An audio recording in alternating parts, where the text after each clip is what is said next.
Hello guys, this is your friend. We are back with a new fanfic.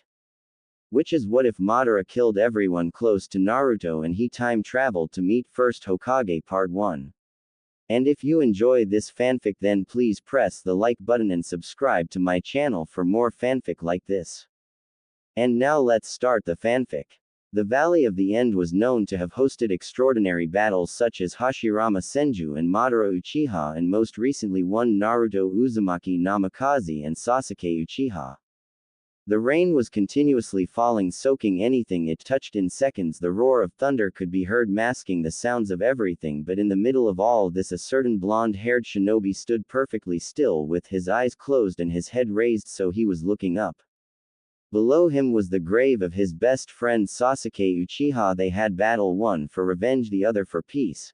Naruto was holding the fist-shaped hole in his shoulder that beginning to slowly heal thanks to the Kyuubi. At the age of 17 Naruto had seen and felt a lot, but killing his best friend, brother, was one feeling he knew would scar him for life. While the rain was falling, Naruto could not help but remember the times Sasuke and himself were together.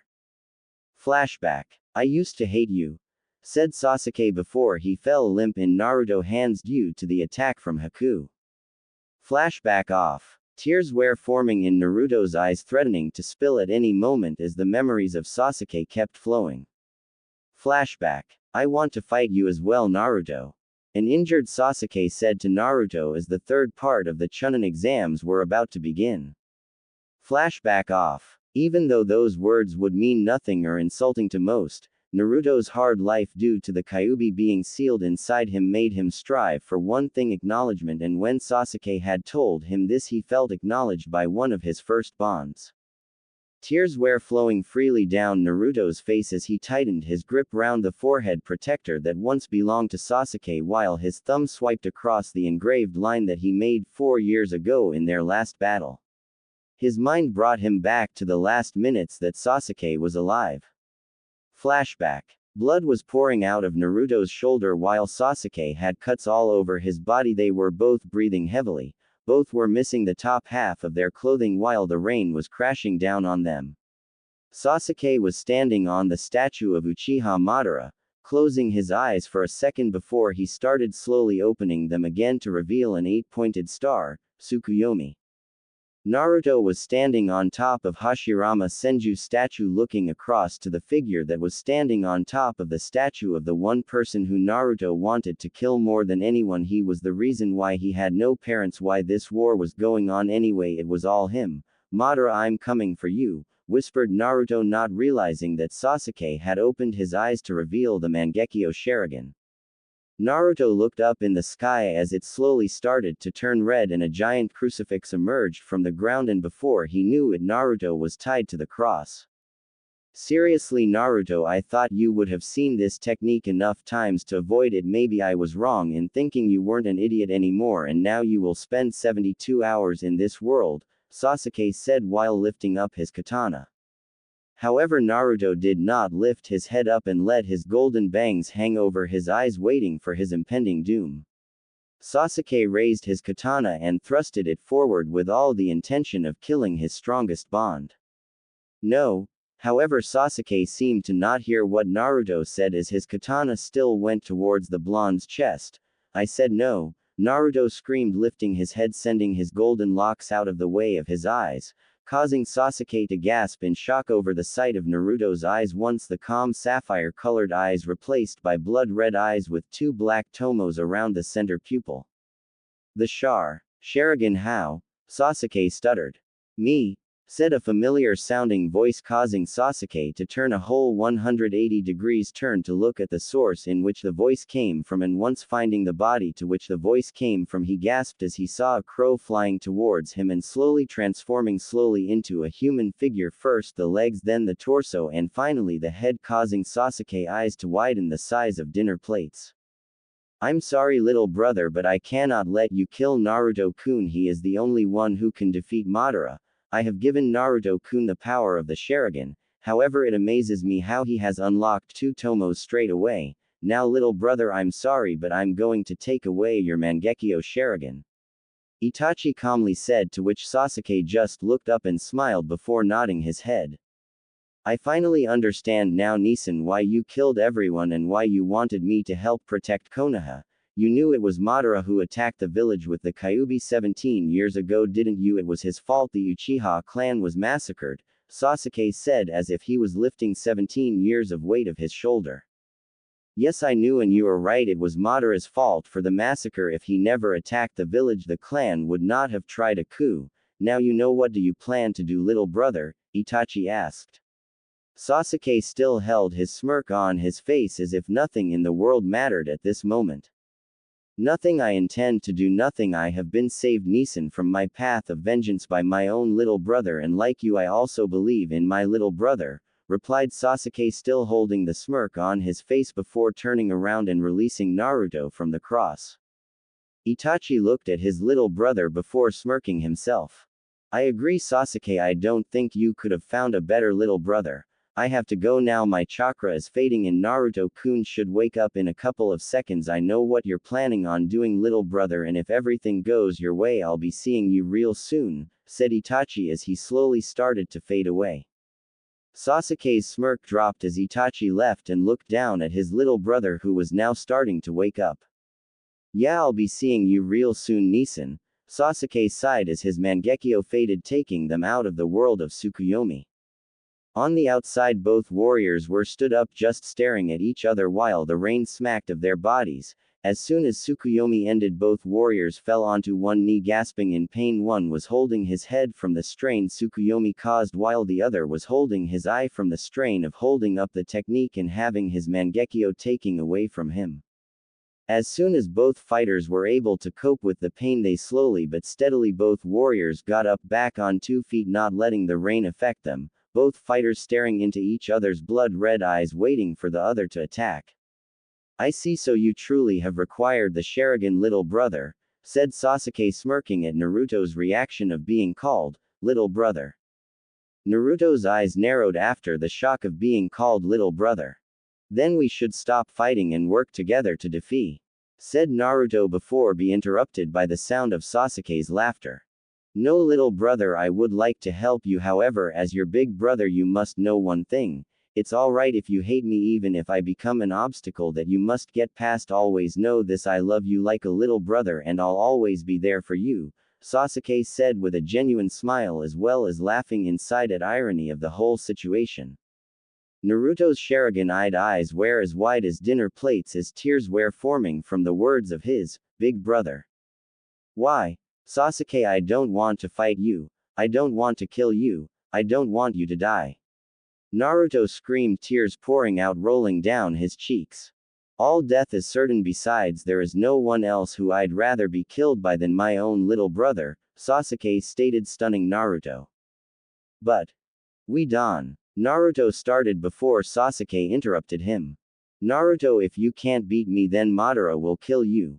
Now let's end this with one last attack, okay? Sasuke said while going through hand seals causing his hand to start glowing. Naruto watched as Sasuke started forming his Chidori and held out his hand as familiar blue orbs started to form while pumping wind chakra, creating Naruto's prized technique. Both fighters stayed still waiting for each other to attack. A lone rock crumbled off Uchiha Madara's statue and splashed into the water to signal the final attack.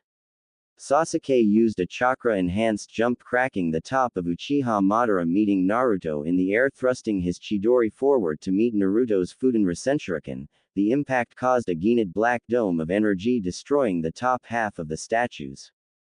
Naruto's Rasenshuriken smashed past Sasuke's Chidori, hitting him clean into the chest. However, there was no scream. Sasuke just smiled as the dome faded. Naruto limped over to the body that was lying on the floor, not moving. As he got to the figure he fell to his knees. Why, Sasuke, why? Naruto whispered while tears rolling down his cheeks as his Sharingan deactivated, showing his now sapphire orbs. Beck. Because I must break the Seal of vengeance. I've been so blinded by my hatred. Go kick mad Madara's Dobi. Goodbye, little brother, Sasuke whispered before his heart stopped and his eyes slowly closed while his smile never faltering. Naruto golden locks hung over his eyes as his tears were coming down faster than before. He looked into the skies and screamed, his Sharingan spinning out of control, slowly transforming.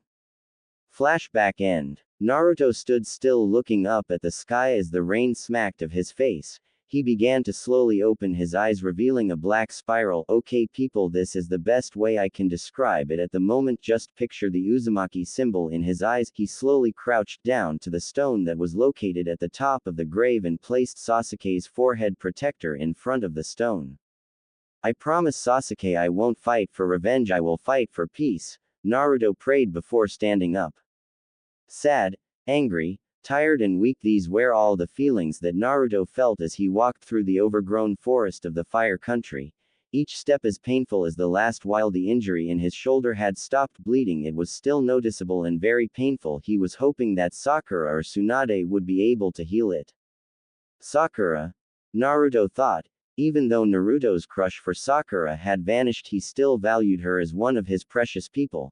He also knew how much Sakura still cared for Sasuke and how much it would break her heart when she found out he was dead. Naruto snapped out of his thoughts when a drop of water landed on his shoulder, causing Naruto to grip his shoulder in pain and struggle to keep himself from collapsing due to the severe chakra exhaustion he was feeling. The rain had not given up since the start of the battle, however, the tops of the trees seemed to give Naruto some protection. While on his way to Konoha, Naruto found many of the small villages destroyed. Every time he saw death, he would remember those who died protecting him. He remembered Lee. He had opened all 8 gates in a battle with Madara but easily beaten.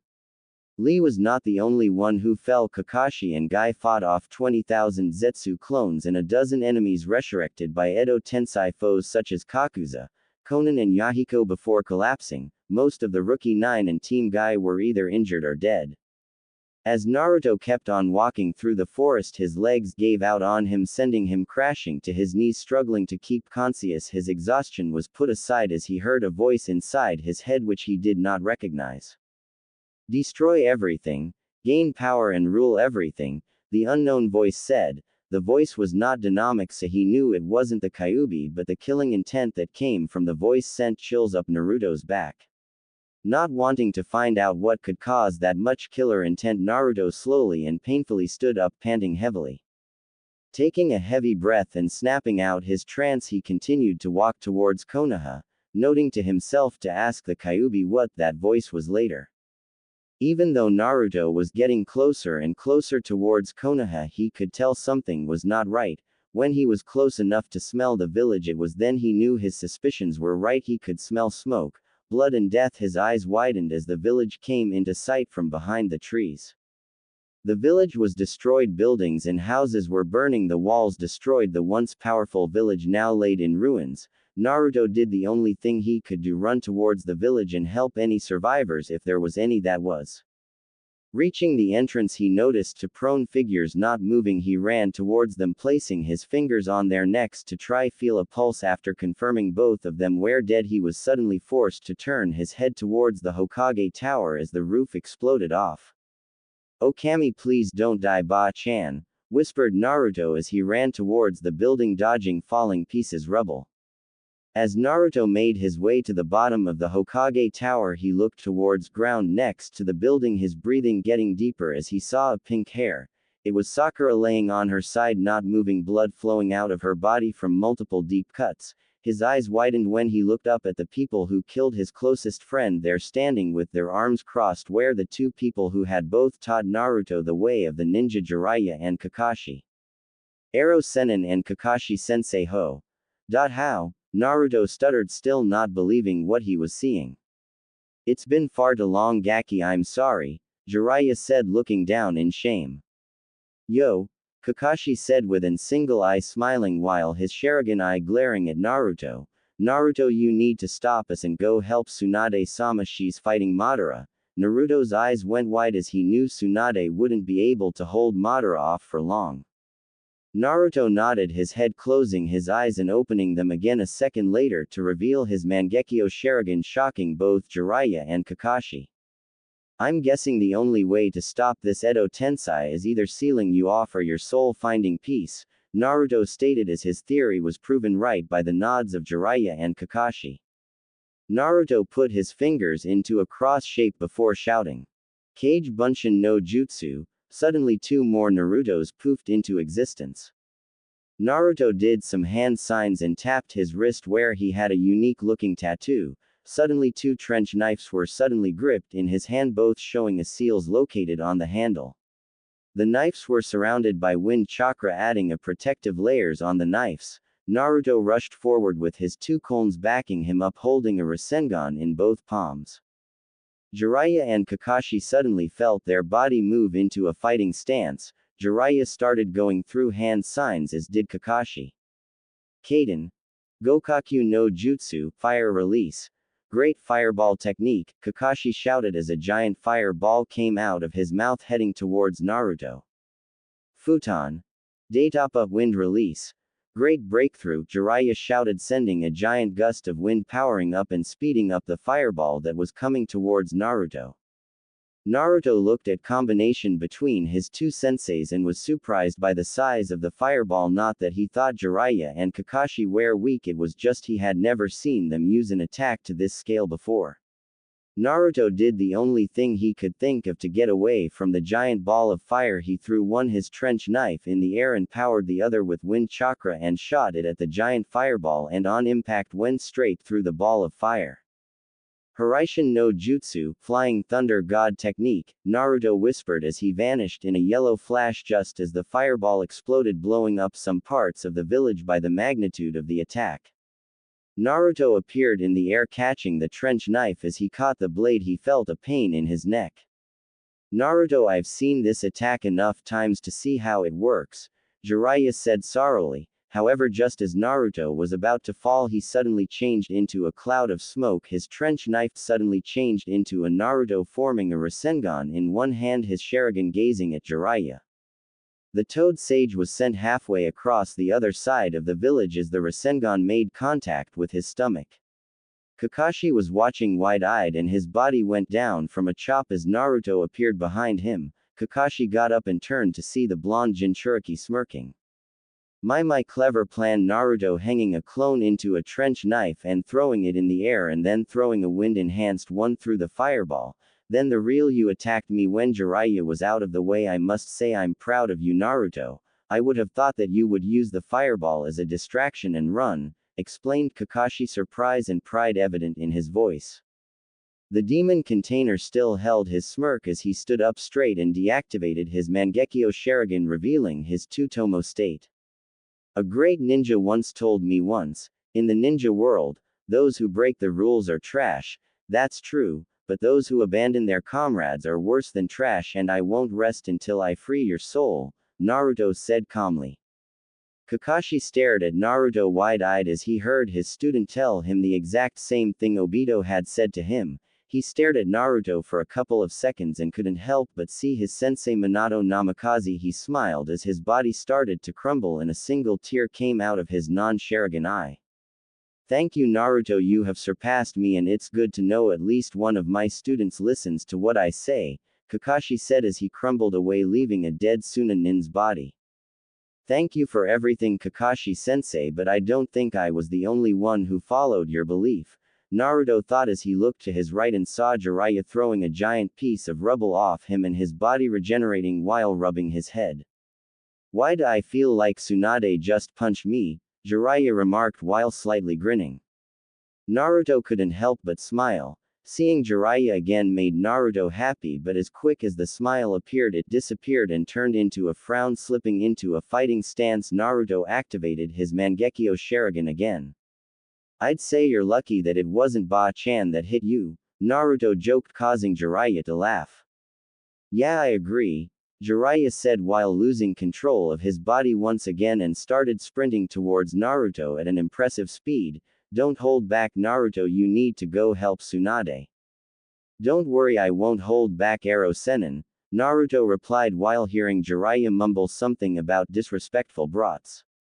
Naruto raises his trench knives and instantly they were surrounded by wind chakra waiting to cut into something. Jiraiya continued to run at Naruto. Naruto was about to lunge forward to meet Jiraiya but stopped and dropped one of his blades due to the shoulder wound he received earlier with his battle with Sasuke. Jiraiya's body reacted to Naruto's lowered defense with a kick and sent him flying through a building. Jiraiya stood up straight as the rain stopped, but the clouds in the sky showed that the rain was not over yet. Naruto got up slowly, lifting a piece of rubble of him. However, this action caused his shoulder to explode in pain. Naruto lifted the single trench knife he had kept hold of and dashed towards Jiraiya, ignoring the pain in his shoulder. Naruto slashed at Jiraiya's head with his wind-enhanced blade only to hit air as Jiraiya ducked and sent a low sweeping kick at Naruto, who simply jumped and went for a roundhouse kick while in the air. Jiraiya caught the kick, but the power in the kick sent him back a couple of meters. With his other foot, Naruto connected his foot with Jiraiya's cheek, sending him flying back and hitting the ground hard. Breathing heavily, Naruto saw Jiraiya stand up, unfazed, which caused Naruto to curse that bloody Edo Tensei technique. Jiraiya formed a Rasengan in his hand and rushed towards Naruto. Damn Gaki, that kick hurt. You have to seal me away in order to defeat me. Naruto started forming a Rasengan in his hand and met Jiraiya in what could only be described as the mother of all explosions, as a white dome surrounded the figures as they battled for dominance. As the dome started to fade, both characters went crashing into buildings opposite each other. A giant crater was left where both Rasengans met. Naruto laid in the pile of rubble, struggling to move, but on the side Jiraiya was flung, he stood up just like before, not showing any sign of injury or exhaustion. Gaki, you can't beat me like that. Jiraiya shouted, pissed that his student had not listened to him on how to beat Edo Tensei. Easier said than done, Arrow Sennin, you company. Naruto was cut off as Jiraiya was above him, powering up a even bigger Rasengan than before. Naruto's eyes widened as he knew he didn't have time to dodge the attack and waited for the attack. However, as the attack was getting closer and closer, Jiraiya gasped at sight of Naruto's Mangekyo Sharingan, as it seemed to be doing something. Odama Rasengan. A giant explosion was what followed after the giant ball connected to where Naruto's face was, and 50-meter-high smoke cloud formed, leaving it impossible to see anything. Jiraiya was looking to where he last saw Naruto, saddened at the fact he had killed his apprentice, until a sudden giant red sword that looked like it was on fire launched through Jiraiya's body, surprisingly not leaving any cut marks. As the smoke started clearing, a giant figure was standing with a shield and a sword which was currently impaling Jiraiya. It was then that Jiraiya figured out what had saved Naruto from the attack, because there, crouching at the bottom of the giant figure, was Naruto holding his left eye and being protected. Susanoo, Jiraiya stated. Naruto was holding his eyes as they were releasing an extreme amount of pain. Slowly Naruto started to stand up and look around to see what saved him. He gasped when he saw the skeleton figure. It was the same one he had seen Sasuke use, but his was red and holding a weird-looking shield and a flaming sword.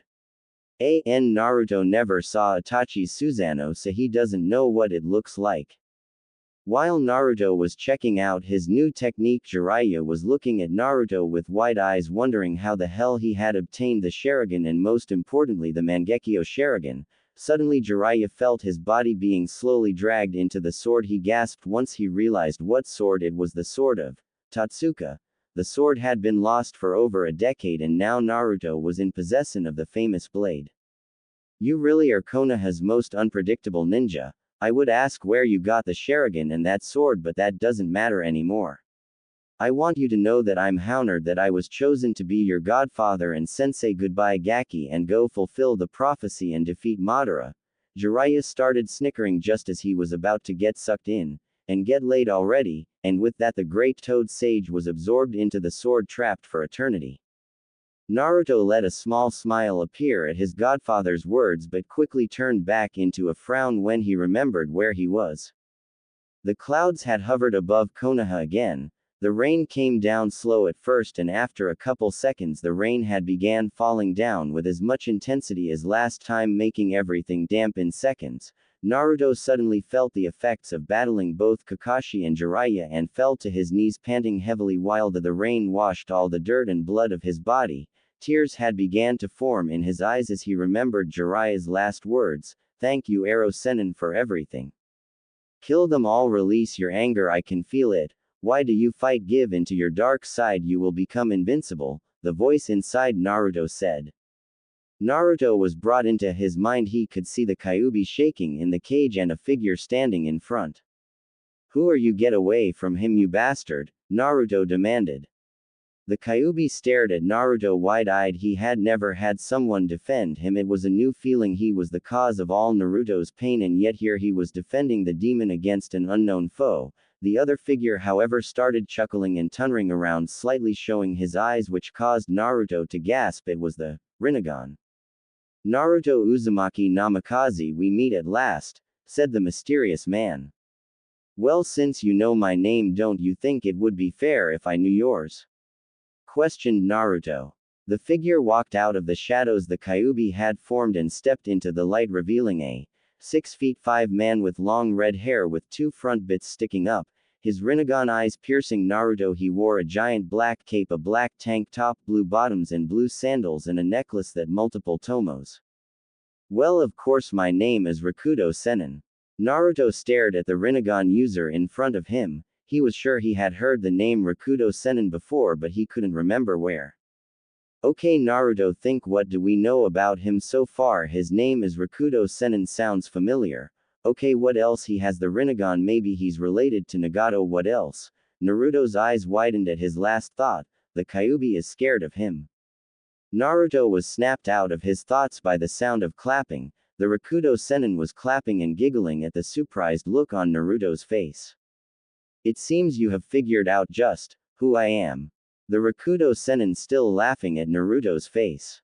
Naruto regained his composure and now narrowed his crystal blue eyes at the legendary ninja in front of him.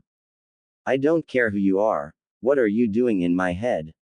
If you're having trouble leaving, I could show you the way out with my foot. Naruto said with a smirk, causing the sage's face to scowl. Kit, stop. Don't fight him, he's too powerful. The Kyuubi roared in fear for Naruto. Naruto was yet again left wide-eyed. The Kyuubi, the strongest of the 9 demons, was scared of a ninja.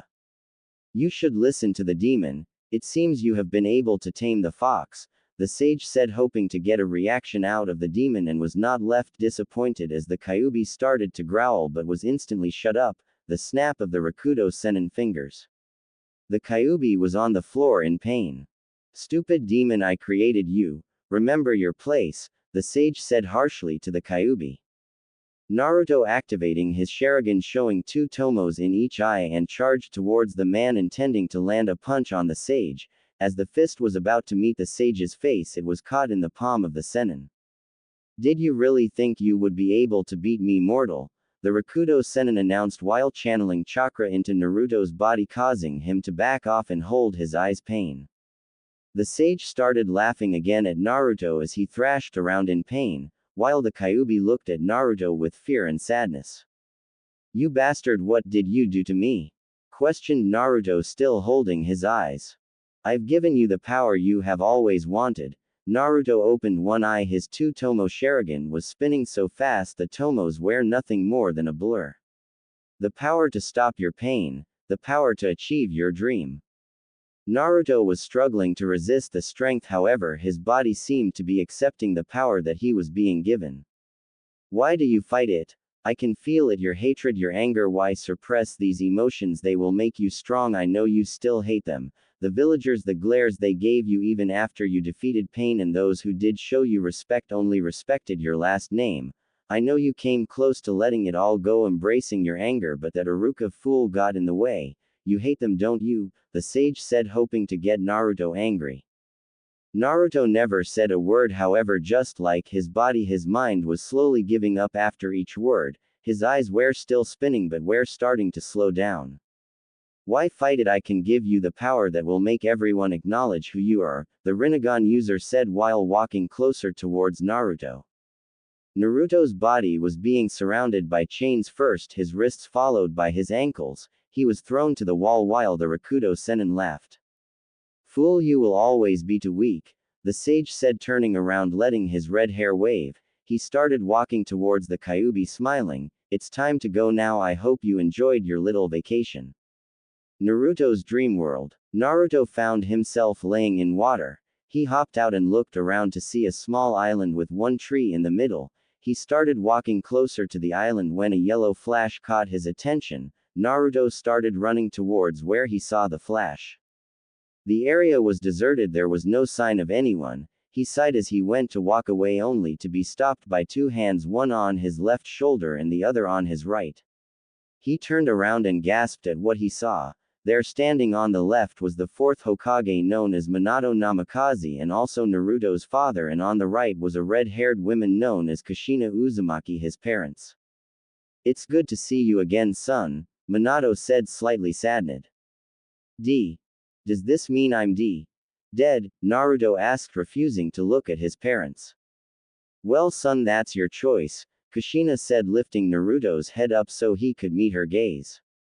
Before Naruto could question his mother, Minato's facial features turned serious. "Naruto, do you know why the Rakudo Sennin was in your mind?" Seeing his son's confused face, he continued the story. "As you know, the Rakudo Sennin had two children, one who wanted to rule through peace, the other through power. The older brother is the ancestor of the Uchiha clan, and somehow the part of the Rakudo Sennin is trapped inside a Sharingan until the Mangekyo Sharingan is unlocked." "But that doesn't make sense. Why is he evil then?" Naruto questioned. "As for that, I can't be sure. Maybe having the Jubi sealed inside him made him obsessed with power." Naruto looked towards his mother with caring eyes. "What do you mean it's my choice?" Naruto asked with a serious gaze. "It means it's up to you if you want to go back or not. You just have to fight for control of your mind," Kushina said, confusing Naruto. Before Naruto had the chance to speak, he was stopped by his mother's finger on his lips. "Naruto, close your eyes." Naruto slowly started to close his eyes. "Let go of your hatred." Kushina wrapped her arms around Naruto, embracing him into a hug. Minato had come forward and put his hand on his shoulder and smiled. "You're ready? Remember, we're proud of you, son." Naruto, now with his eyes closed, was remembering all the hatred he received. At this point, Naruto opened his eyes, revealing a three-tomoed Sharingan. Back to Naruto's mind. The surroundings started to change. The once small isolated was gone, as were his parents. He opened his eyes only to see the familiar brick road that led to the Kyuubi. The Rakudo Sennin was about to rip the seal of the Kyuubi's cage, releasing it from its cage. He was stopped when he heard a mumble behind him. He slowly turned his neck. What he saw made both himself and the Kyuubi to go wide-eyed. "I am impossible," the sage muttered, staring at the still shackled Naruto. Naruto's eyes were staring into the Rakudo Sennins. The three-tomoed Sharingan met the Rinnegan. The sage started to smirk. "Your hate is stronger than I thought. To be able to resist the seal at this level is extraordinary," the Raiduko Sennin said, clearly impressed by Naruto's will. "I forgive them," Naruto announced. "I forgive them all. I don't need your power." Naruto shouted, snapping the chains and releasing him. The Sennin felt a bit of his body crack and eventually shatter like glass. The Kyuubi looked at Naruto with fear, pride and respect. That was until he remembered what was happening outside of Naruto's mind. "Kid, you need to go stop Madara. Don't worry, you're not too late to save the blonde, but I can feel her struggling," the fox explained. Naruto nodded, closing his eyes again. When he reopened his eyes, he was staring at the destroyed Hokage Tower, where he saw two fighters and one getting punched to the ground. The fighter got up and ran back towards the other. Naruto jumped as high as he could, landing on the roof of the building only to gasp at the sight before him. "You were a fool, Senju. You could never beat an Uchiha like me," Madara said, holding a sword through Tsunade's chest. Naruto could already feel tears spilling out of his eyes as he saw his last precious person dying in front of him. He placed his palm to the ground, making a seal. He dashed forward as fast as he could, kicking Madara in the ribs, sending him and the sword off the building. Naruto grabbed Tsunade and disappeared in a yellow flash to where the seal was. Tsunade was bleeding heavily and didn't have enough chakra to heal the wound. Her usual white robe was now being dyed crimson red. Naruto placed both his hands on where the sword had pierced her, trying desperately to stop the bleeding. Tsunade looked up. Her vision was slightly blurry and could see a patch of yellow. She could feel drops of water land on her face as her vision got more and more clear. She smiled when she saw that the patch of blonde was Naruto. Naruto looked down at the dying blonde and could see her eyes open and smiling at him.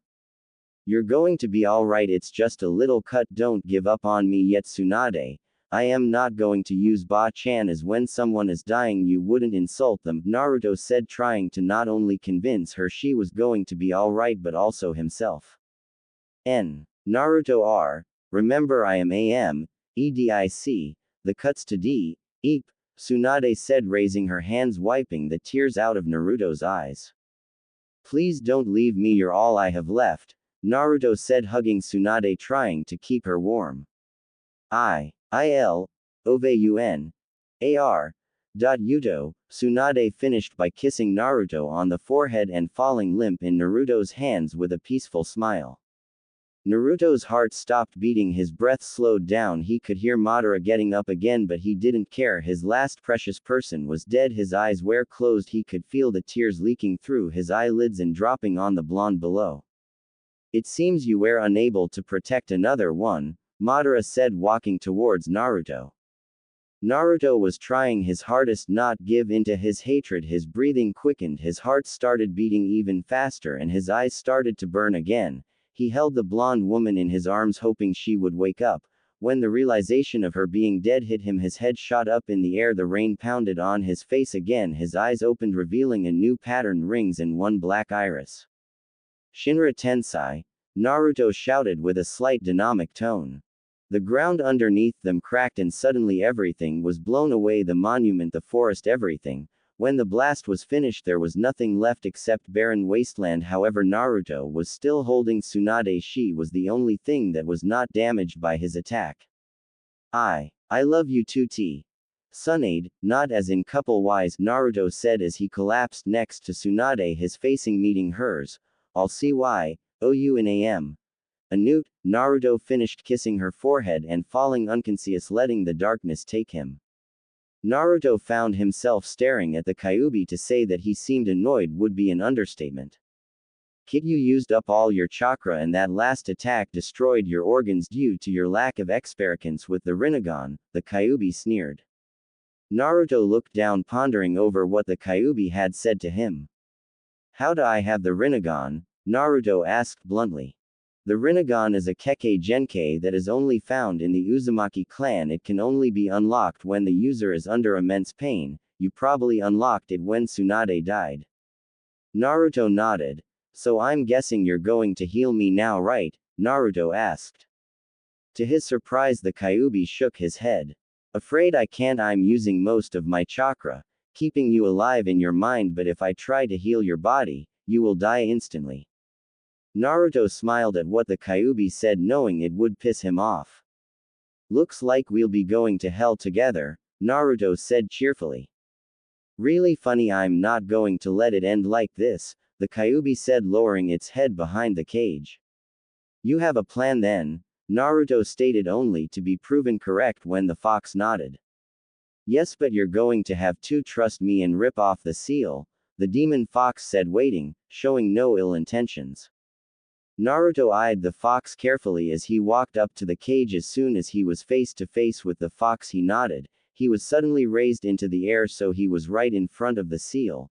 In one quick movement the piece of paper was discarded. I know there was something else on the cage when Naruto ripped the seal off, but I can't remember it. The gates slowly opened and the Kyuubi slowly walked out of the cage for the first time since it was sealed. Kid, I need you to sign this summoning contract. It's the only way for you to go back, the Kyuubi said, pulling out a scroll and putting it in front of Naruto. Naruto looked at the scroll to see that no one had ever signed the scroll. He looked at the bottom corner of the scroll and saw a picture of a golden bird on fire. Phoenix, Naruto whispered. I guess I'm the first to sign this then. Naruto finished signing the scroll. The fox nodded at its container as he saw Naruto squirm in pain, trying to hold his back but stopped as soon as the pain stopped, and on his back revealing a giant golden phoenix that was on fire. Okay kid, summon the phoenix boss. Naruto bit his thumb, releasing some blood and went through hand seals and finally called, Kuchio's no jutsu, slamming his hands to the ground. A giant hole formed between the Kyuubi and Naruto. Slowly a giant golden phoenix the same size as Gamabunta started rising from the ground, elegantly stretching its flaming wings. As soon as its entire body was out, the hole beneath the phoenix closed and the bird looked down with its blood-red eyes.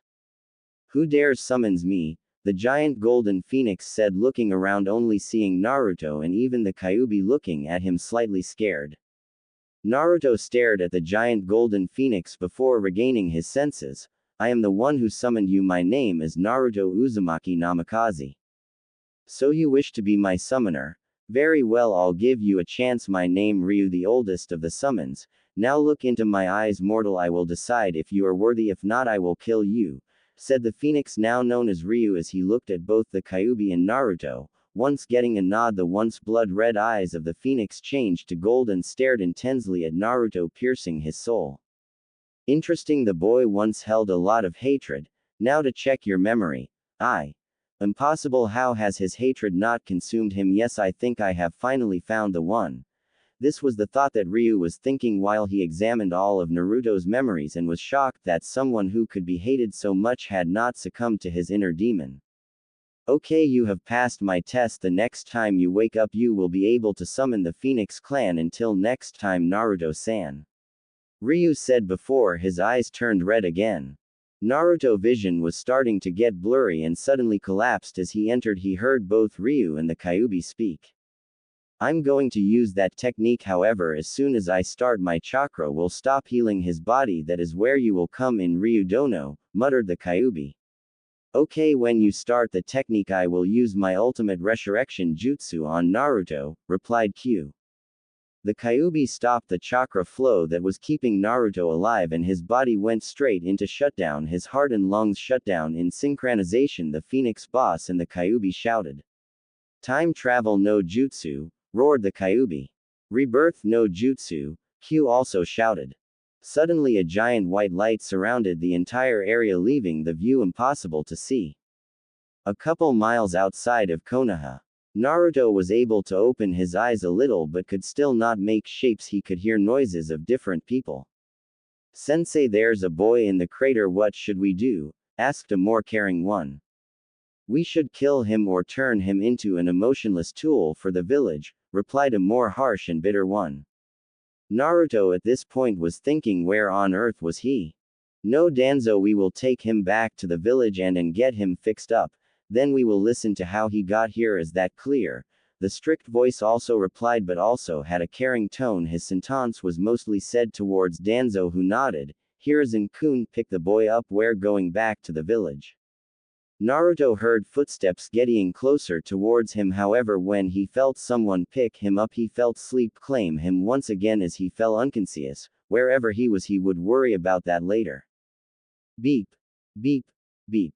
Naruto squinted his eyes to the point where he could see blurry objects. He could hear distant voices and footsteps. He let out a pained groan as he sat up and checked his bandaged torso. He couldn't help but notice something different. He painfully stood up and walked into the bathroom and looked into the mirror. He gasped when he saw his appearance. He was 7 years old, however he had lost his whisker marks and his hair was still spiky and long as his bangs reached to his cheeks. Like Minato's but slightly shorter. "Kyuubi, can you tell me what happened and why I look different?" asked Naruto, still looking in the mirror. "Don't you remember I sent you back in time, and for your appearance I didn't want anyone to ask questions when the other you is born, and you look exactly same," finished the Kyuubi, breaking off the link with Naruto, leaving him with his own thoughts. While Naruto was still looking in the mirror, many questions were going through his. How far have I gone back? Who brought me back? He was brought out of his daze when he heard a knock on the other side of the bathroom door. "Hello, are you all right in there?" said a nurse. Naruto looked at the door for a couple of seconds, thinking of something to say. He knew he had to say something. I was just getting some water. Be out in a second," he replied. He took one last look at the mirror and sighed. He turned around again and started walking towards the door. When he opened the door, he stepped out and took a good look at the nurse. She was around 23 years old and had short brown hair that was tied into a bun. She was around 5 inches 6 and had brown pupilless eyes. The women looked at him for a second and remembered that this patient should not get out of bed on Hokage's orders. She smiled at him to show she wasn't going to hurt him. Hello, my name is Numi. It's good to see you better, but you have to remain in bed till you get better, Numi said, walking towards the bed. Naruto was about to argue back about how he was feeling better and he had healed. He was about to tell her about how he heals faster than most, however he chose to just shut up and walk towards the bed. As he sat on the hospital bed, he could immediately tell that the equipment being used were ancient back in his timeline. He looked towards the end of the bed and saw Numi looking at his chart. He was about to say something when he heard a new voice standing at the door. It was the Shodime and Nadaime Hokage. I hope you aren't causing any trouble now, asked the tall gray-haired man that had a face protector and both sides of his face he also sported a smirk. Better question, how are you feeling, young one? Asked the brown-haired man who had brown hair and brown eyes. He also appeared to be quite old. He held a smirk but also had a caring face.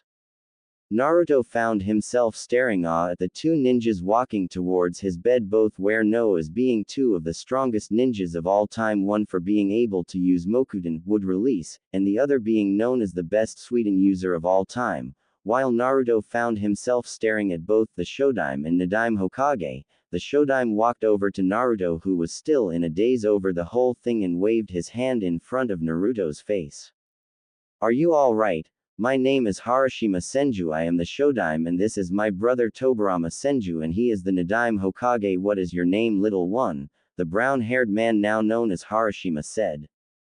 Naruto nodded, at first struggling to find his voice. My name is Naruto Uzumaki Namikaze, Naruto said, earring wide eyes of both Hokages. Namikaze, whispered Tobirama, surprise evident in his voice. Uzumaki, Harashima said, walking over to the newsray with Tobirama checking the chart only to gasp at it. Naruto, did you know that you had Uchiha DNA inside you? Asked Tobirama, narrowing his eyes at Naruto but quickly calmed down when he saw Naruto shake his head. No, I didn't. I bet the Kyuubi had something to do with this, however I could use this, but what's an Uchiha? Does it have anything to do with my eyes keep changing? Asked Naruto as innocently as he could. Harashima and Tobirama looked at each other for a brief second and nodded, turning around to look at Naruto with a neutral face. Naruto-kun, could you tell us what happened before we found you? Asked Harashima, who was clearly the talker out of the two. Naruto looked at Harashima thinking of what to say as he was thin ice. I can't tell them the whole truth, they'll think I'm mental. Will you quiet down, Naruto? Of course you can't tell them the truth, this is a new start, think of the lives you could save. You could prevent a lot of events that happened in your time, who knows, you may even be able to save that hubby Tem, the Kyuubi informed. Yeah, I agree, and living a life without being hated sounds cool, but how come the first can't sense you? I mean, isn't that a part of his ability? Asked Naruto, worried. Yes, he would be able to sense me if I had demon chakra in me, but I don't anymore. It seems that all my chakra has been added to your own reserves, purified. I am simply just living in your mind, so I will be able to break any genjutsu straight away. However, I do have one request. I would like to be able to see what you see, to smell what you smell, to gain my senses back. Okay, but I can cut it whenever I like, okay? Said Naruto in a tone that left no question. The Kyuubi nodded, knowing it was the best he was going to get out of it. Hey Naruto-kun. Naruto, a voice said, snapping Naruto out of his thoughts and his conversation. Oh, sorry, what was it you asked again? Naruto laughed sheepishly while scratching the back of his head, causing both Hokages and the nurse to facepalm.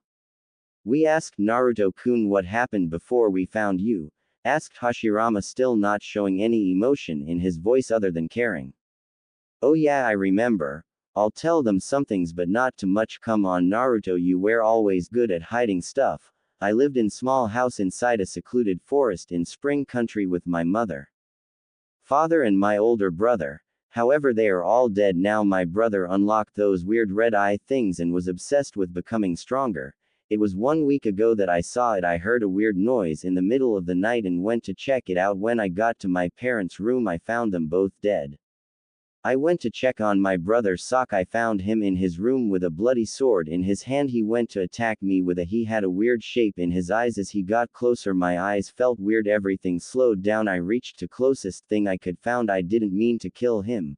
Naruto looked around the room and saw everyone had a sympathetic look, so he decided to continue, taking a couple of slow breaths, acting the part, but deep down this was hitting too close to home in his opinion. I reached out and grabbed the kunai on his desk and stabbed him. You have to believe me, I didn't mean to kill him. At this point Naruto had began to let genuine tears out. The whole story did reminded him of how Sasuke died. After that I just ran off. I didn't know where to, but my eyes still felt weird until I collapsed. Naruto finished. I see, Naruto-kun. However, there are still a few more questions I would like to ask if you don't mind, asked Tobirama and continued when he saw Naruto nod in acceptance. Naruto-kun, have you had any training in the ninja arts? He looked at Naruto, who only nodded again. Okay, much do you know and who taught you, if you don't mind me asking? Naruto looked up before answering his question. Well, I know a little of ninjutsu, taijutsu and genjutsu. That was as far as my 2-san got to. Tobirama seemed to accept this, as did his brother and the nurse, who was crying for some reason. Okay, Naruto-kun, I believe you. However, I need to ask you something really important. What do you plan to do now? Asked the Nadaime. Naruto pretended to be in thought about the question. Well, would it be possible for me to become a ninja for this village? Asked Naruto as he looked up at the occupants in the small single room who were smiling. Well, Naruto-kun, I'm certain that can be arranged, but for now you get your rest. You'll be put into the academy when it starts next week. So once you get out of here, come to my office and I'll sort you out with everything you'll need. Okay, until then. Tobirama finished walking out of the room with Hashirama, who also bid his farewell to Naruto, followed by the nurse, who told him to get some rest as she left to check on the other patients. Unknown to everyone, however, there was a certain Uchiha who had a battle fan on his back. Alright, if you can't tell who it is, just stop living. Had listened to the entire conversation from outside. He stopped the chakra flow to his feet and fell of the wall of the hospital and landed graciously on the floor and walked down the streets of Konoha, ignoring the waves and greetings from both civilians and ninjas. Council Room. The council room, which consists of the clans such as the Inazuku, Aburame, Nara, Hyuga, Akamaiki, Yamanaka, Sarutobi, Kurama, Uchiha and the Senju. However, ever since the start of the First War, a civilian council had been formed as well, which involved the most important business owners and a civilian representative. Hashirama had thought this would be a good idea, as it helped the civilians feel more a part of the village. However, with the war, they had been trying to get more power over the council and have more involvement in running the ninjas of the village. Usually they would certain clans to be put into CRA. This had especially started to annoy the Senju clan. Of course, they had been low in numbers, but both the first and second Hokage thought this was an abomination. But like always, every matter that happens in the village had to mentioned in the meetings, and here we find both Tobirama and Harashima in the room sitting at a large circular table, and after hours of pointless talk about how the village was doing in missions, money and the academy, which now the subject of letting the council know of Naruto. Okay, the last issue of the day. Yesterday, Team Tobirama were sent towards the borders of Fire Country. However, on the way back they had some complications. Tobirama started with a sigh, as this was going to cause a stir. Mummers around the table started, mostly the civilian side. Anyway, Hiruzen Sarutobi found a 7-year-old boy and was brought back to the village. The medical reports say he suffered from extreme chakra exhaustion and minor injuries. The medical staff said it was remarkable that the boy was up. They expected him to be out for at least a week or two. As soon as Tobirama finished, the civilians were out of the seat shouting. Is it a Kekkei Genkei? Asked a fat businessman. Is it dangerous? Asked another. Can it be used to heal other people? If so, I demand him to be experimented on, screeched the pink-haired civilian. Give you one guess at her last name. No, shouted Tobirama, slamming his fists onto the table, letting a serious amount, silencing everyone and making all the civilians piss themselves.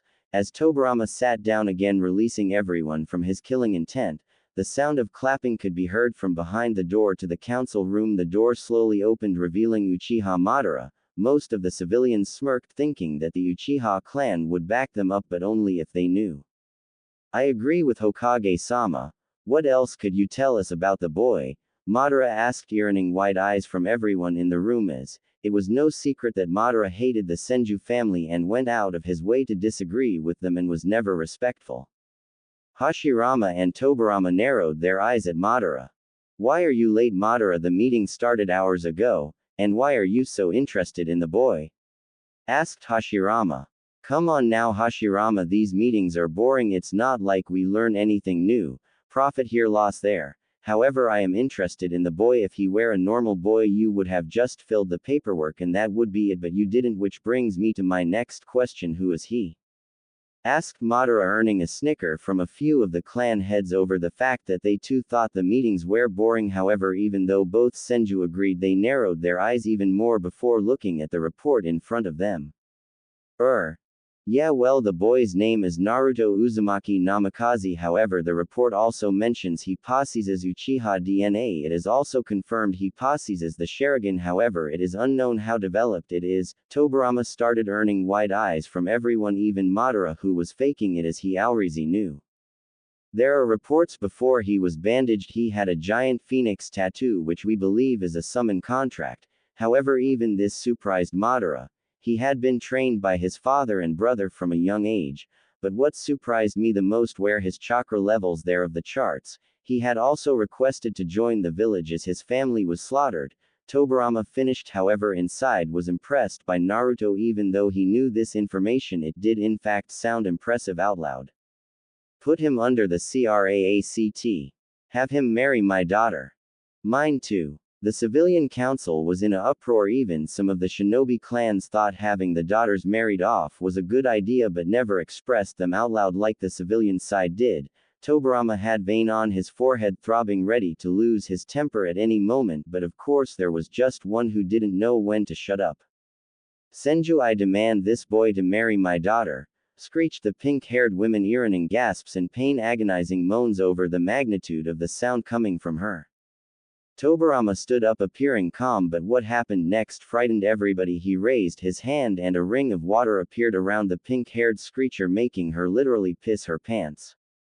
I suggest you be quiet, Haruno, and show respect, as I will tell you all this once. As long as I'm in charge, no one will be put under any law where they have to marry multiple wives and have and be forced to have tons of babies just to turn them into weapons. They are people first, shinobi second. Naruto-kun will start the academy next week. That is all, dismissed.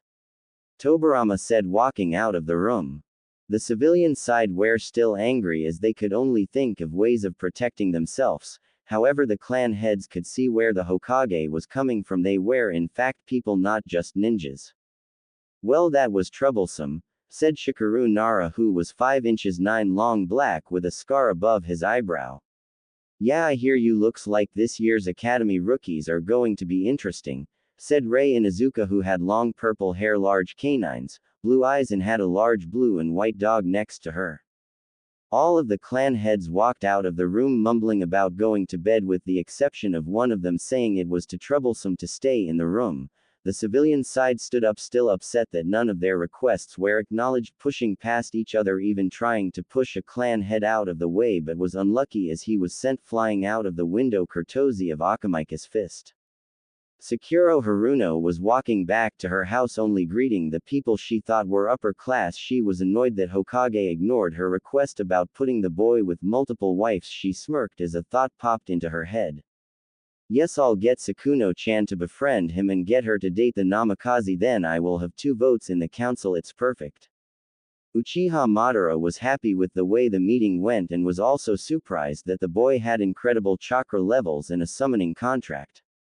He also knew about the boy's story and was curious if he had unlocked the Mangekyo Sharingan. Yes, he was definitely going to visit this boy, Naruto Uzumaki Namikaze. I wonder if I could teach him, he would become the strongest shinobi ever. Maybe I will stick around a bit longer. Guess I'll go apologize to the Uchiha elders, Madara thought while walking his way back to the Uchiha compound.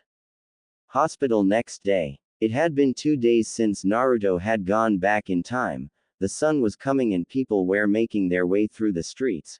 somewhere opening their stores. However, the sound of panting and counting could be heard from room 308 in Konoha's hospital. Here WH find Naruto doing one-arm press-ups. 997, 998, 999, 1000. Naruto finished rolling onto his back panting. His bruises and cuts had fully healed thanks to the Kyuubi. He was wearing black pants he was given by the hospital staff. His top was discarded on the bed. His sweat was pouring off Naruto's face and chest. I need to keep going. I need to get stronger. Naruto snapped out of his thoughts when the sudden sound of the door knob began to be turned. He gulped, knowing what was about to happen. Numi had walked up the stairs to the third floor. She was still mad.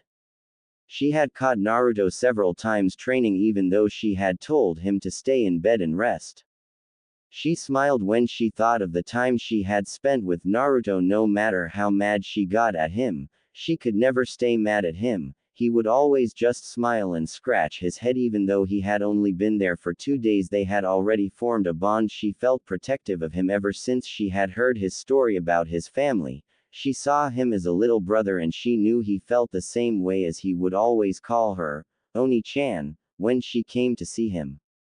Numi was standing outside room 308 when she heard heavy breathing. She quickly turned the doorknob. Walking in, she noticed the bed was empty. She was about to shout him but heard the heavy breathing coming from the other side of the bed. She casually walked around the bed. As soon as she saw Naruto laying on the floor panting, she walked towards him too sweetly. Naru-chan, what are you doing on the floor? You're not training, are you? Because you do remember what happened last time, don't you? She asked a bit too sweetly. Naruto gulped. He remembered how she made him watch helplessly as she ate his ramen. I don't know if they had ramen at his point in time, but they do in my story. No, I'm not training, Oni-chan. I fell of my bed, Naruto said, sweating, hoping she wouldn't see through his lie. However, unfortunately for him, she was no idiot. You wouldn't be lying to me now, would you, Naru-chan? Numi said sweetly, helping Naruto off the floor. Secretly, she wasn't mad at him. She always smiled when he called he Oni-chan. Naruto just shook his head while smiling. Like Numi, he had also felt like she had become a sister figure in his new life. She had went out of her way for him and got him ramen while she wasn't even meant to be at the hospital. She was the first bond he had in this life, so when she called him Naru-chan, he didn't mind. He felt bad that he had to lie to her about being from the future, but he needed to take that secret to the grave. Good, she replied, ruffling his untamed hair while smiling. She walked over to his charts, taking a couple of seconds to read the information. Well, looks like you'll be able to go home today. I'll just need to sign the papers, she said with a slight frown which Naruto noticed. Hey Oni-chan, don't be sad, I'll still come visit you, he said, smiling at her, which caused her to smile. She gasped when a sudden thought came to her. Naru-chan, where are you going to live? She asked, worried that he would be put into the orphanage. Before Naruto could react, there was a voice coming from the door revealing Tobirama. Yes, I was wondering that as well, Naruto-kun. Good morning, you too, Tobirama said with a smile. Before Naruto could say anything, Numi beat him to the punch. Good morning, Hokage-sama. I was wondering, since Naru-chan doesn't have anywhere to stay. She paused, thinking about what she was about to say. Would it be okay if Naru-chan lived with me? She finished, getting surprised looks from both Tobirama and Naruto. Tobirama looked at Numi for a second before looking at Naruto and smiled. Well, he started walking closer towards them and sitting on the side of the bed. He looked outside at the sunrise. That's completely up to Naruto-kun. Ever since your announcement to the council, a lot of people have been wanting to adopt you, even the Uchiha clan. This got surprised looks from both Numi and Naruto. However, I was going to ask if you wanted to stay at the Hokage mansion, as my brother's wife lives there. She too is an Uzumaki, Mito Uzumaki. So what do you want to do, Naruto-kun? Finished Tobirama, finally looking at Naruto. Naruto looked at Numi and could tell she was sad, and if one were to look closer they would see tears threatening to spill. He smiled and looked back at Tobirama. I do not wish to be adopted by anyone, as they would just try and use me to help their reputation. said Naruto, earning a surprised look from both Numi and Tobirama, as they did not know Naruto was that bright. Even though it's a generous offer allowing me to stay at your house, I'm going to have to decline. This earned a shocked look from Numi. However, Tobirama continued to smile. Naruto looked at Numi, who was still in a state of shock. I'd like to live with my Oni-chan, that's if she's okay with tea. Quote. Naruto was unable to finish his sentence before he was brought into a bone-crushing hug, surprising both Naruto and the Nadaime at the speed Numi showed. Of course you can stay with me, Naru-chan, she said, still hugging him. Arigato, Naruto said silently. Tobirama watched the scene in front of him and couldn't help but smile. However, he also didn't have all the time in the world. He had to get back to his office to the paperwork. He paled slightly at the thought. Well, it's your decision, Naruto-kun, but you are still welcome to come over whenever you want. Besides, maybe it was good thing you decided to live with Numi-chan. I was afraid my grandniece would kill you, the Nadaime said, getting a chuckle out of Numi, but Naruto went completely pale, remembering how Tsunade was when she was angry. Anyway, I'll go have a word with Numi-san landlord and inform him that she will be having an extra guest. Also, here is some money to buy some clothes, equipment and some to spend on whatever you want. After this month you will be getting a check of 15,000 ryo a month. I am not going to lie, I have no idea of the Japanese currencies until you reach the rank of genin. Okay? Tobirama finished, giving Naruto a look as if to say, do you understand? Hi Hokage-sama, arigato. Naruto bowed politely, taking the envelope with the money in. Tobirama smiled and stood up, saying his goodbyes as he left. Numi looked towards Naruto, who was still looking at the envelope. Keep that safe, Naru-chan, because when I get off for lunch we're going shopping and getting you settled into our apartment, she said with a smirk. Naruto knew all too well it was a smirk that told him that he would be carrying a lot of bags when they go shopping. However, he just smiled at her and hugged her. Arigato Oni-chan for everything, Naruto said, genuinely grateful. She smiled at him while returning the hug. No problem, Naru-chan. I've got to get back to work now, but I'll sign your discharge papers and I'll come back at lunch, okay? She said, and he nodded. She walked out of the room, leaving Naruto, who decided that he was going to train again.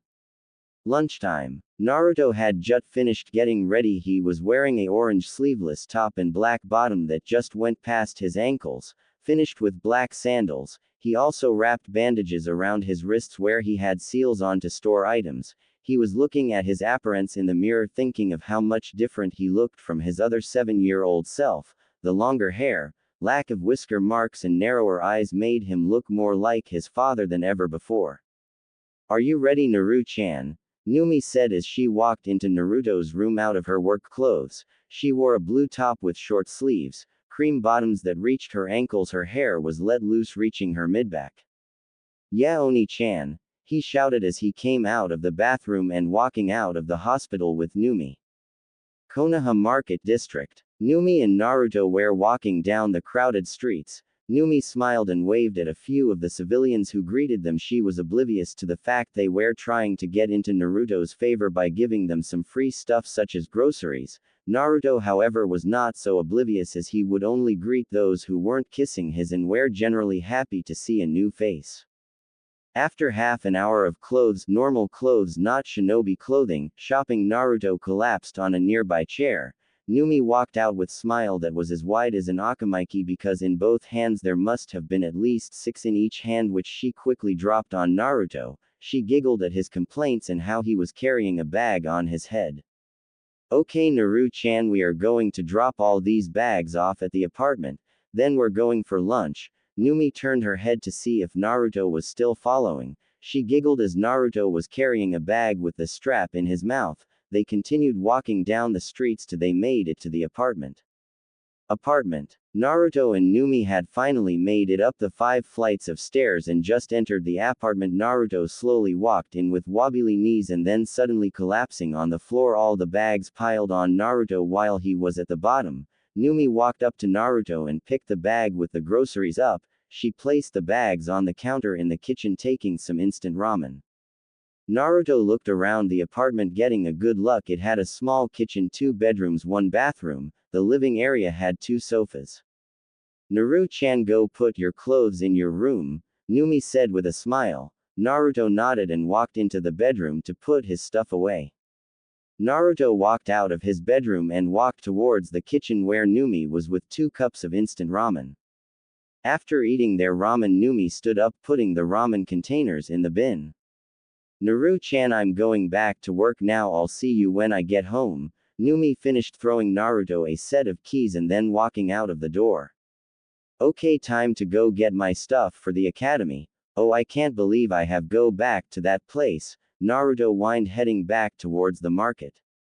Konoha Market District. Naruto walked back through the streets. They were less crowded. He walked past, smiling at people as he moved further up the street. The shops were gradually changing from civilian shops though shinobi shops. He stopped outside of a shop that read, Raros. Naruto walked into the store, eyeing the different selection of kunai and shuriken.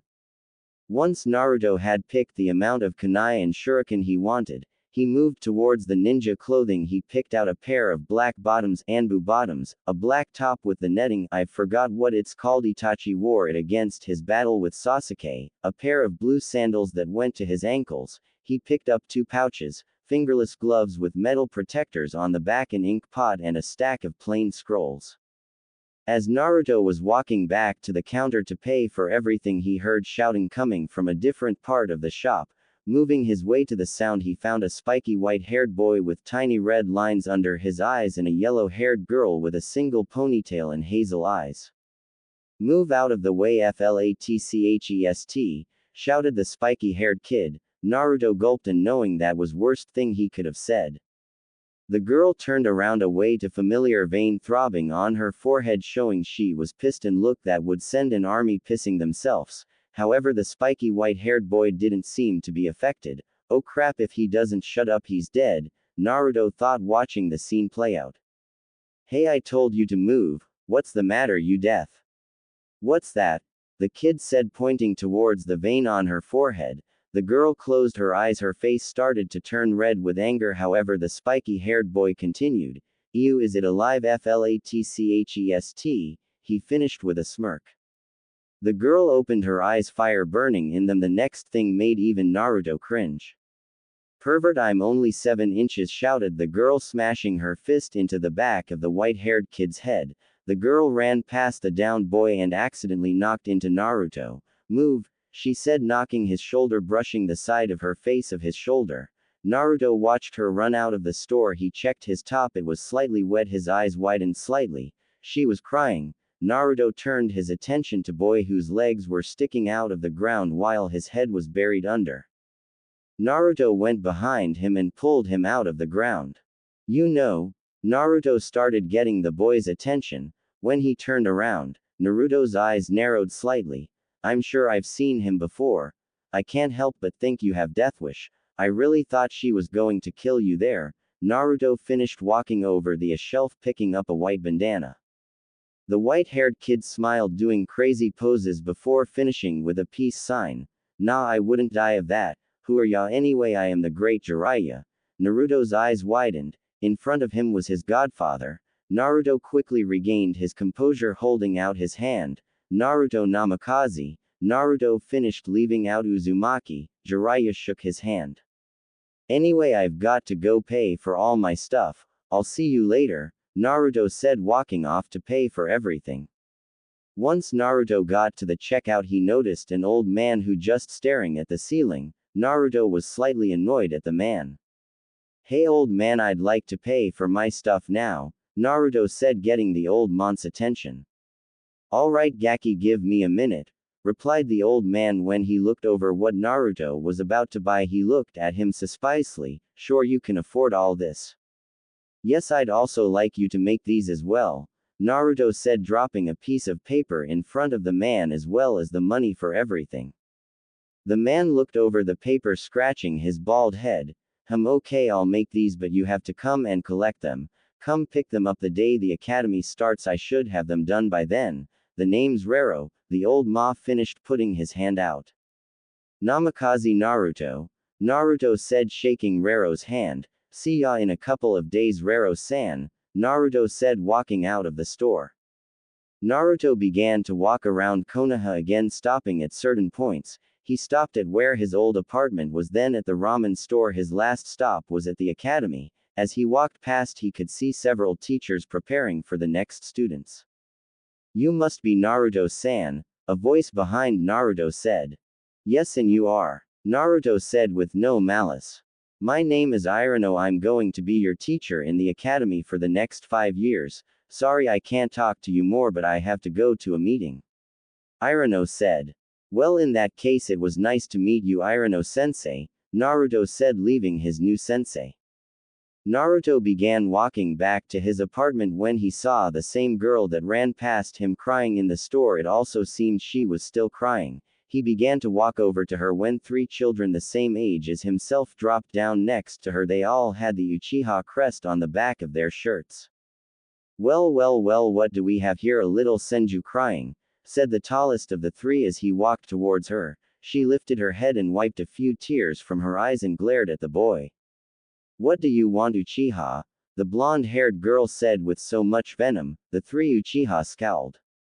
"Just because your granduncle is Hokage does not mean you're better than us," the tallest one said, going to kick her but was stopped when she caught his foot.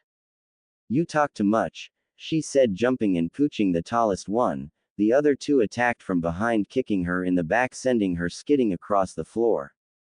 She stood up, wiping a bit of blood off her lip.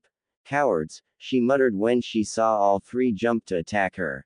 She closed her eyes, waiting for their attacks, waiting for the pain. She heard the sound of fists and feet hit flesh but felt no pain. She slowly opened her eyes and saw a blonde boy with a white bandana on. She looked wide-eyed as he had blocked every attack. Naruto was staring at the 3 in front of him. He was pissed the moment he saw them gang up on the girl and saw she was about to be hit by all 3. He knew he had to jump in. He was impressed when he saw her punch the tall guy and was also impressed that she stood up. He was now holding the fists of 2 of the attackers and had his knee up, blocking the kick. "You should not have interfered if you had known what was good for you," said the shortest of the Uchiha, glaring hatefully at Naruto. "Yeah, well, I guess I never have known what was good for me, but I do know what is right," Naruto said, earning scowls from the Uchiha and wide eyes of the blonde-haired girl. Naruto pushed the 3 Uchiha away with ease, surprising the black-haired kids. Naruto watched as the kids took the Uchiha fighting stance. "Why are you attacking her?" Naruto said, still not knowing who the girl was. "Well, it's simple, loser. We are starting the academy the same time as the Senju. We are just showing her that she could never be as strong as an Uchiha, and neither could you," the tall raven-haired Uchiha said while sprinting at impressive speed for a 7-year-old. He jumped in the air while bending his leg to land a vicious roundhouse kick. Meanwhile, Naruto stood there watching the raven-haired kid with a slight smirk. As he was about to make his move, he noticed a patch of blonde fly past him. Tsunade watched the blonde-haired boy that had just saved her from being beaten. She had her suspicions that some Uchiha were going to try something like this. Since the Senju and Uchiha clan were born rivals, the Uchiha clan had always thought they were superior. They would use any chance they could get to humiliate or prove their dominance towards the Senju clan. She watched how he stood in front of the 3 Uchiha, unscared of their names. She had half expected him to run off when he found out they were from the Uchiha clan, but he just stayed there. She watched how the tallest Uchiha, she had seen him walk around Konoha acting like he owned the streets. Jin Uchiha, he had even got some civilians to call him Jin-sama. She saw him jump up in the air preparing to kick the blonde-haired boy. He seemed familiar to her, but that was the least of her worries. She saw him just stand there waiting to be kicked. "No, I have to help him," she thought, rushing past the blonde-haired boy. Tsunade smashed her fist into the dark-haired Uchiha nose, breaking it with a sickening crunch, sending him flying back to the other 2 Uchiha. Naruto watched as the blonde-haired girl smash her fist into the cocky Uchiha. He heard the crunch, wincing slightly as he watched him bounce off the ground and land next to his friends. Jin slowly got up with the help of the other 2 Uchiha, holding his nose as blood poured out. "You'll regret that, slut. And you," Jin pointed at Naruto, "have just made a very powerful enemy." He finished running off with the other 2. Tsunade turned around to look at the boy who helped her. When she saw his face, she blushed slightly. "Cute," Tsunade thought she looked at him closer. Her eyes went wide slightly. You're that jerk who pushed into me, Tsunade said, pointing at Naruto. Naruto had a vein growing on his forehead, angry at what she was accusing him of. What? You ran into me? Naruto shouted. Tsunade looked at him, and remembered what Jiraiya had said to her. She hesitated slightly. Alright, no need to shout, geez, anyway, thanks for the help even though I didn't need it, she mumbled the last part. My pleasure, I'll see you around, Naruto said, turning around walking away. Wait, shouted the blonde-haired girl. Naruto turned around staring curiously at the girl as she came running towards him. What's your name? Mine's Tsunade Senju, she said, holding out a hand waiting for him to shake. Naruto went wide-eyed as he heard her say her name. How did I not know it? Naruto thought. He quickly snapped out of his surprise and shook her hand. Naruto namikaze, he said with a smile, making her blush slightly. Why am I blushing? I never blush, Tsunade thought, and showed a sad expression when Naruto turned to leave. As Naruto was about to turn around, he frowned, remembering the reason he had walked over to Tsunade. He turned and looked at her and could see she was sad. Hey Tsunade, I was wondering if I could ask you a question if you don't mind, asked Naruto with a neutral expression. Oh. Okay Naruto, she said, slightly happy that he didn't leave. I was wondering why you were crying earlier, said Naruto, slightly worrying he was about to receive a beating from the young Senju. She frowned, remembering Jiraiya. He would always ask her out, and whenever she said no, which was always, he would insult her even though she would punch him. The insults struck her pretty hard. Even though she preferred to train and become an excellent kunoichi, she still worried if anyone would like her for her. Oh, it was just Jiraiya Baka. He always says perverted things and asks me out, and when I say no he just insults me. I swear if he spent his time training and reading he would be less of an idiot. People are already calling him the dead last and we haven't even started the academy, Tsunade said, still slightly angry and upset Jiraiya would insult her for refusing a date. Naruto frowned at the word, dead last. Even though it wasn't his fault, he too was the dead last due to the teacher sabotaging him by teaching him the wrong stuff and giving him harder tests than everybody else. Jiraiya's an orphan, isn't he? Asked Naruto, surprising Tsunade, but she nodded anyway and waited for him to continue. Maybe he's perverted as a way to be recognized, even though it's probably the worst word to be recognized. As for him training, maybe he just doesn't have anyone to acknowledge his skills, and I wouldn't be upset about what he says. He doesn't mean it because he wouldn't keep asking you out, Naruto said, earning a surprised look from Tsunade. Wow, I never thought of it that way. I guess you're right, I should just ignore him when he insults me or does something perverted, Tsunade said with a smile. Or you could just hit him again, snickered Naruto, causing Tsunade to giggle as well. I was thinking of going to the library, you wanna come?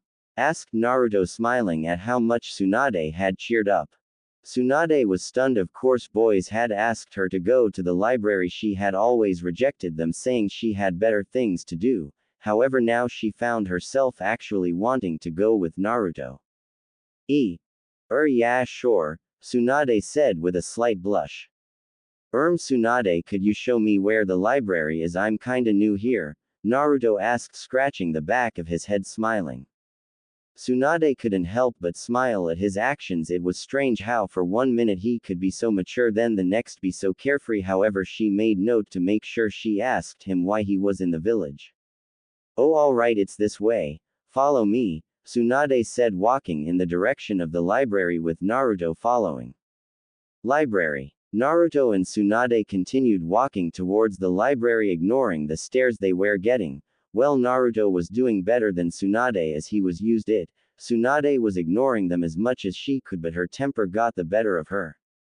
What are you staring at? Shouted Tsunade, causing everyone to panic and get back to what they were doing, while Naruto stepped back in fear, which didn't go unnoticed by Tsunade. Sorry about that. Gets kind of annoying, you know, she said while smiling, and continued walking when Naruto smiled back and nodded. As they reached the reception of the library, both Tsunade and Naruto frowned when they saw the pink-haired receptionist, Sakuro Haruno, both Naruto and Tsunade thought. Naruto hated the women in his previous timeline. She would always stop him from going into the library. She would always refer to him as the demon brat. She was the one that turned most of the villagers to hate Naruto, telling them he was the Kyuubi in human form. He growled a little as both Tsunade and himself got closer. Tsunade frowned at the women because she would always get her daughter to try befriend her. Tsunade hated her and her daughter. They were both too loud and suck-ups. And those who think I hate the Harunos, I don't. I'm just showing that older generation were worse than Sakura pre-Shippuden. She was brought out of her thoughts by the sound of Naruto growling. When Sakura saw both Naruto and Tsunade walking together, she inwardly frowned. She had hoped that she would be able to get her daughter together with the Namikaze heir due to him being the last Namikaze, as the rest were lost in the first war. They were feared for their speed and knew how important they were to Konoha, and now it looked like she would have to find a way to get the Senju away from him. As the duo got close, she forced a smile. "Hello Senju-sama and Namikaze-sama, what a pleasant surprise to see you here," Sakura said, causing both Naruto and Tsunade to frown inwardly, but their faces stay neutral. "Hi, we would like enter please Sakura-san," Tsunade said, earning a nod when she showed Sakura her library card. However, Tsunade had not realized Naruto had not been given a library card yet and knew the 3-day waiting rule for the card. "Namikaze-sama, do you have your library card?" she asked. Naruto scratched his head sheepishly, as he had not known that he needed a library card due to the fact he had never been in the library, as he learned most of his techniques from his father's library and from Jiraiya. No, I didn't know I needed one," Naruto said, hoping she would just let him past. "That's okay Namikaze-sama, just go on through. But first sign your name here please. I'll have your card ready by the time you leave." Tsunade frowned at the fact she let him through that easy, as she clearly had a second motive, but she was also happy she got to spend more time with Naruto. She blushed at the thought. "Stop it, we are just friends, nothing more. Stop thinking like that, Tsunade," she thought. The duo walked past Sakura shouting their thanks as they went past and headed towards the shinobi part of the library. As they reached the shinobi section, Naruto noticed a lot of familiar faces. He even recognized Orochimaru. They finally settled down at a table. Naruto had picked a large collection of ninjutsu scrolls he knew. Due to the Rinnegan, he could use all 5 elements. The scrolls he picked out were Doden, Ganchuso Earth Style, Stone Spikes, Kaden, Gokaku no Jutsu Fire Style, Fireball Jutsu, Suigendan Water Style, Water Fang Bullet, Fuden, Daidappa Wind Style, Great Breakthrough Raiden, Reikyu Lightning Release, Lightning Ball. While Naruto was looking at the ninjutsu scroll and remembering the hand signs to perform the jutsu, he couldn't help wonder why his Rinnegan wasn't activating. He had tried several times sending chakra to his eyes, but each attempt always ended the same. Instead of activating the Rinnegan, he would always end up activating the Sharingan. It was frustrating knowing he had a powerful Kekkei Genkai such as the Rinnegan, which could control not only all 5 elemental chakra nature but also gravity itself, and not know how to activate. Knowing that it was probably something he would learn in time, he looked over to see what Tsunade was reading. He could see she was reading on chakra control methods. He could see she was focusing on the leaf exercise. He smirked knowing what the old Tsunade's chakra control was like. He gulped, remembering what it felt like being hit by a chakra-enhanced punch. They read for a couple more minutes in silence before Naruto started talking, whispering as he knew he was in the library. "So what's your family like? It must be pretty sweet being the granddaughter of the first Hokage and the grandniece of the present," Naruto asked. "Well, I love my family, but my Ka-san and Tu-san died a couple of months ago. I have a baby brother Nawaki who is 2 years old. Gigi, Obaa-san and Uji granduncle, do look after us, but we barely get to see them. Gigi is always going to different villages trying to find a way to end the war, and Uji is always in his office almost all day. So it leaves me, Obaa-san, or a bunch of academy students to look after Nawaki. And remember, a war is going on, so genin would be used in the war as well, and as you can tell, a lot of people are friendly to me except the Uchiha clan. They only act friendly to me because of who I am related to. Also, you wouldn't believe the amount of times Uji has told people to stop bothering him with marriage proposals, Tsunade explained, looking up from the book she was reading. What about you? What's your family like? Naruto then began to explain his fake story. He felt bad telling her the sad story, but then again his past life wasn't really any better. When he mentioned about how he obtained the Sharingan, she slightly flinched and her eyes hardened. However, when he told her that he was distantly related to the Uchiha and was Namikaze, her eyes softened. I am sorry about your parents, Naruto. Does that mean you to also live in the orphanage? She asked, treading lightly. I would have lived in the orphanage, but Numi Oni-chan said I could come live with her until I'm old enough to live in the Namikaze compound. By the way, it's okay, I've grieved over my family, I'm ready to move on with my life now, but thank you anyway, he said, smiling at her, causing her to blush slightly. I know this is a pretty weird thing to ask, but could I see your Sharingan? She asked, her head slightly dropped, embarrassed that she had asked the question. Naruto saw her head drop out of embarrassment. Is she afraid I think she's stupid? Naruto thought. He shook his head and replied in a serious tone to make her feel less embarrassed. Yeah, why not? You shouldn't be embarrassed about asking questions. How else are you going to learn, right? He said, making her smile out of appreciation. Naruto channeled chakra towards his eyes, closing them to add more suspense, as he opened them, revealing the Sharingan with 3 tomos in each eye. He watched as Tsunade calmly walked over towards him, closely inspecting his Sharingan. He blushed as she was mere inches away. She noticed this and quickly turned away, also blushing, making sure Naruto never saw. You know that was probably the first time I have seen a Sharingan that close without someone trying to attack me. However, your blue eyes, she said, still not facing Naruto, but now she was as red as tomato. Naruto also blushed, however he hid his behind the ninjutsu scroll he shoved towards his face. When Tsunade finally turned around, ignoring the slight pinkness on her cheeks, she looked at the clock next to the receptionist and gasped. Okami, I'm late. Obaa-san's going to kill me.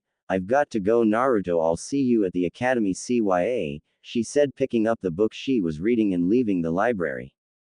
Naruto also walked out of the library a couple of minutes later with the ninjutsu scrolls, ignoring the pink-haired receptionist. Apartment. Naruto stumbled into the apartment. It was late, the street lights were on. When he entered the living room, he saw Numi sitting on the sofa with her feet up. When she looked at him, she noticed his ninja outfit finished off with his bandana. She did the only thing she could think of doing. Kawaii, she shouted before running over to him and hugging him, suffocating him between her chest. On. Oni-chan air, he got out. She stopped hugging him, letting him breathe. Sorry, but you looked so cute I couldn't resist. I guess this means you're my big strong ninja, right? She asked while playing with his bandana. No, Numi and Naruto, the only relationship they will have is brother and sister. Yep. You're one of my precious people and I'll protect you, he said proudly and thumping his chest. Numi's only reaction yet again was, kawaii, and hugged Naruto. When she stopped smothering him, she stood up, walking towards her bedroom. Well, if you're going to get big and strong, you're going to need your sleep, so don't stay up too late. Night, Naru-chan, she said, closing her door. Naruto walked towards into his bedroom, stripping out of his clothes, leaving only his boxers on. He jumped on the bed, not even bothering to get under the covers, as he laid on his back staring at the ceiling. I wonder what the future of this world will be like. I can't believe Tsunade liked my eyes. Who would have guessed? Naruto thought as he fell asleep.